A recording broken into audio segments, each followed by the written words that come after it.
et messieurs, bonsoir. Bienvenue à une nouvelle édition de notre programme direct. Nous allons passer en revue les événements qui ont marqué ces dernières 24 heures et nous aurions également un débat principal. Nous allons parler des préparatifs de l'État égyptien afin d'affronter une deuxième vague du Covid-19 et les soins médicaux qui sont proposés aux Égyptiens afin de leur vraiment protéger de tout risque. Commençons avec le président Abdel Fattah Sisi qui a participé aujourd'hui à Nicosie au sommet tripartite entre l'Égypte, Chypre et la Grèce.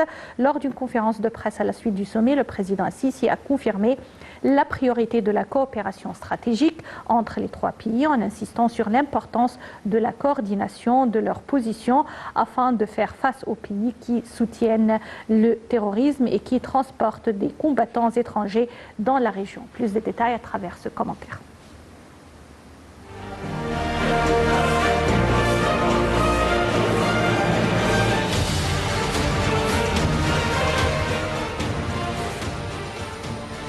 Lors d'une conférence de presse tripartite, le président Sisi a confirmé la priorité de la coopération stratégique entre les trois pays en insistant sur l'importance de la coordination de leurs positions afin de faire face aux pays qui soutiennent le terrorisme et qui transportent des combattants étrangers dans la région.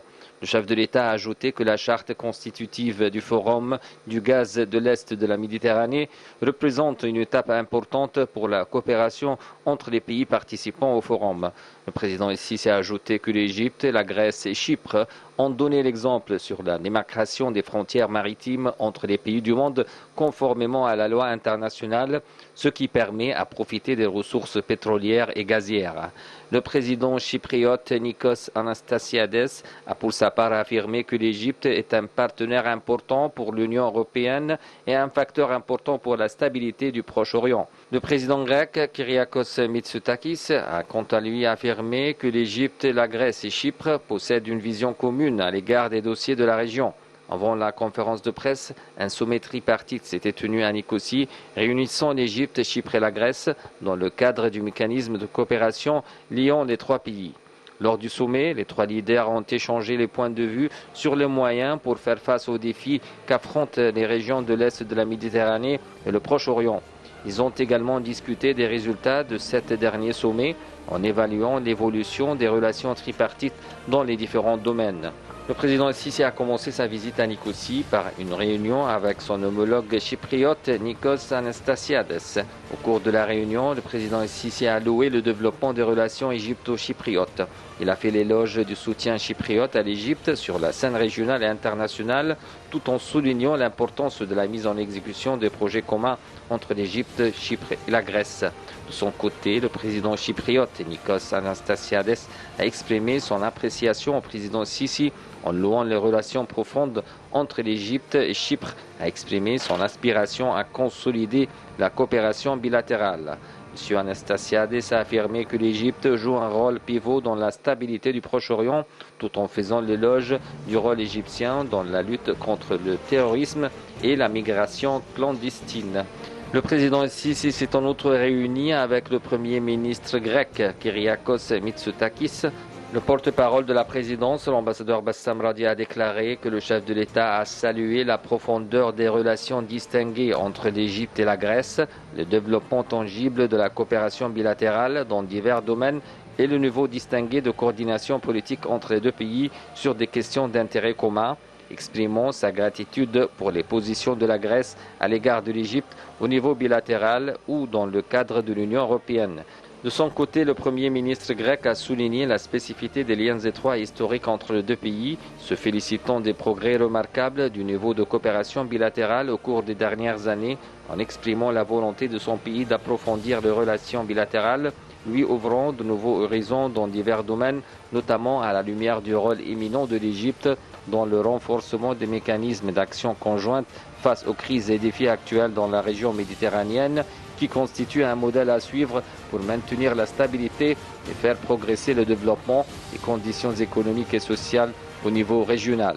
Le porte-parole a ajouté que les pourparlers ont porté sur les moyens de renforcer les relations bilatérales à tous les niveaux, ainsi que sur un certain nombre de dossiers régionaux et internationaux d'intérêt commun, auxquels s'ajoutent les efforts de la lutte contre le terrorisme et les nouveautés des crises existantes dans la région. Afin de mieux parler de l'importance de ce nouveau sommet tripartite entre le président Abdel Fattah el-Sisi et ses homologues chypriotes et grecs, nous avons contacté par téléphone son Excellence Madame l'ambassadrice Wafa Bassim, ancien ministre adjoint des Affaires étrangères. Bonsoir. Bonsoir.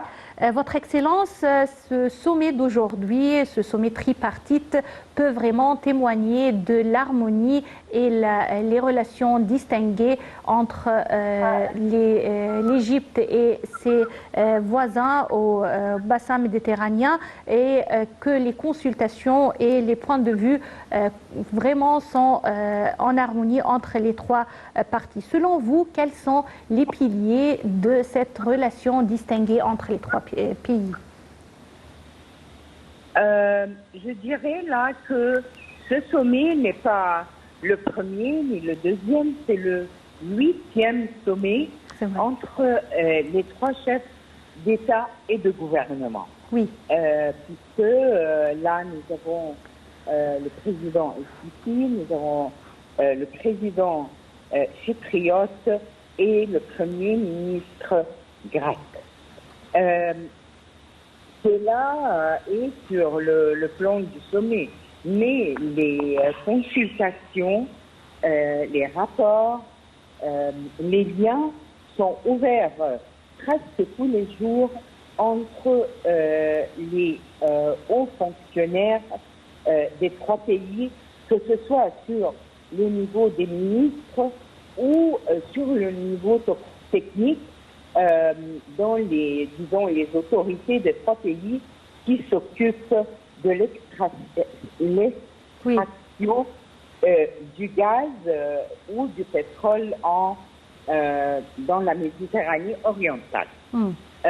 D'autre part, nous avons vu durant les 2 années écoulées, nous avons vu même visites sur d'autres plans stratégiques très importants, sur le plan des ministres de la Défense, sur le plan des chefs d'état-major.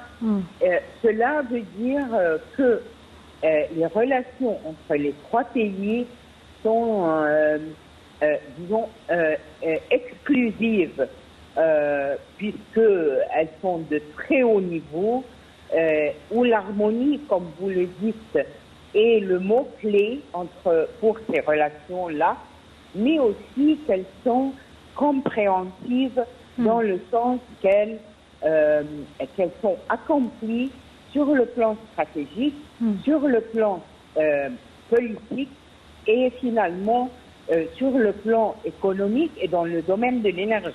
Oui.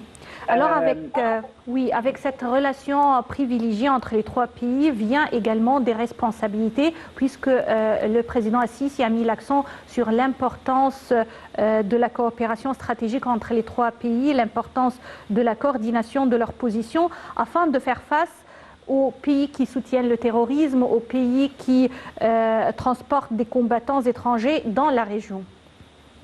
Le président el-Sisi, dans son allocution qui a été aérée aujourd'hui, oui, et aussi dans le communiqué commun des trois pays à la fin de ce sommet, a souligné, ainsi que ses deux homologues aussi, il a souligné l'importance de cette coopération.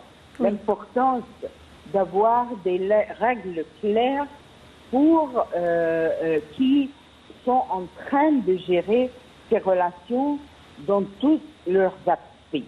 N'oublions pas que le moment choisi pour ce sommet-là, aujourd'hui, est très bien calculé. Il n'est pas venu comme ça de façon... disons, par hasard. Mais regardons la Libye qui est en train d'essayer, sous le patronage de l'ONU, des pays du voisinage, particulièrement l'Égypte, qui essaye d'accéder à un point où une possibilité d'élection démocratique puisse tenir lieu et que les belligérants puissent continuer leur dialogue en vue d'établir une paix, une intégration nationale totale dans ce pays qui représente pour l'Égypte une profondeur stratégique très importante,